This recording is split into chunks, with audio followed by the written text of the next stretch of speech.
Dans cette vidéo, nous allons présenter la procédure de regroupement en classe. L'exemple utilisé est une expérience dans laquelle 40 sujets sont soumis à une tâche de détection. L'expérimentateur mesure le temps de réponse. Celui-ci s'étale de 21 à 55 centièmes de seconde. Nous avons donc une étendue des observations de 35 modalités. Nous voulons réduire ce nombre à une dizaine.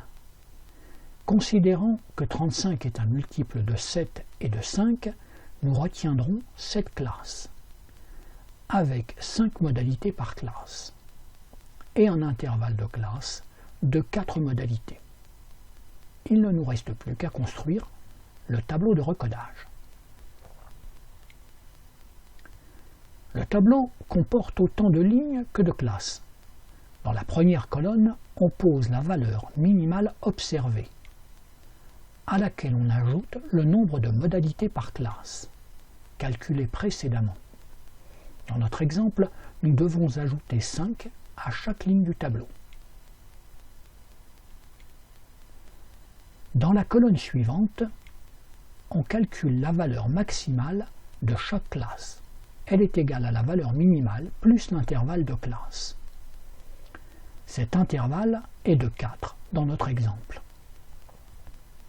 On calcule ensuite les valeurs centrales de chacune des classes, en faisant la moyenne des valeurs de chaque classe, ou la moyenne des valeurs minimales et maximales. Ainsi, dans la première classe, nous avons pour valeur centrale 21 plus 25 divisé par 2 égale 23. Dans la dernière colonne, on détermine les limites de classe, en faisant la somme des valeurs centrales divisées par 2.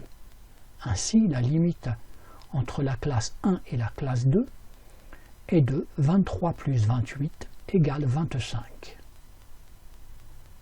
Nous soulignons que ce regroupement conserve l'ordre et un intervalle constant entre les modalités. Les contraintes d'exclusivité et d'exhaustivité sont également respectées. L'échelle de cette nouvelle variable est donc bien numérique.